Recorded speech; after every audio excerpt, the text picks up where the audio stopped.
So I had a comment on our page this week on the company social media on a video that was posted out, and the video was actually Johnny Vargas, or Viva La Vargas, you may know him as. Shout out Johnny. And basically Johnny is talking about using your BAH to be able to pay your own mortgage rather than paying somebody else's rent. And we had the comment left on there which basically literally said, my BAH isn't enough to cover the mortgage. It's such an ambiguous topic. I work with Johnny and he has used his VA loan multiple times, and not only has he used it to just do a purchase, he's been able to refinance his VA loan as well and get money back in his pocket each month by being able to lower his interest rate. So Johnny isn't just doing videos to be able to tell you what you can do. He's telling you things like this because he's literally done it himself and he's benefiting from it. Across the country, there's going to be higher cost of living places. Depending on what rank you are, depending on what your BAH income is, there is going to be a way that, you know, you could potentially get something that is affordable, and if it really is out of reach right now, obviously you have the ability to rent.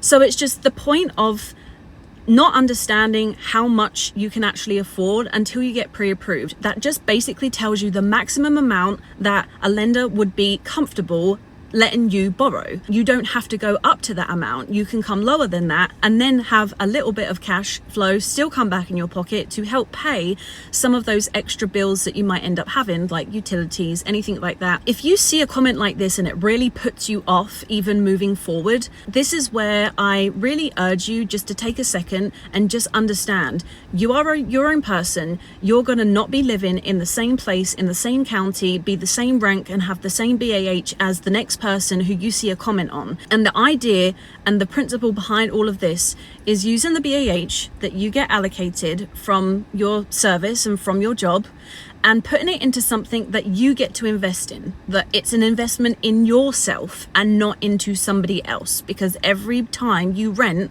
you are investing into somebody else and not for yourself. Pre-approvals are non-obligatory. They are like, you do not have to move forward if you don't want to. You could literally do a pre-approval, see how much you can afford, and if you decide to walk away and it's not right for you, you are totally allowed to do that. But if you don't know and if you don't understand, then that isn't what should put you off, because when you do know and you do understand and you do decide that it's still not right for you, at least you had the information in the first place and you knew exactly what it looked like for you rather than just seeing somebody else's comment on the internet. Okay, bye.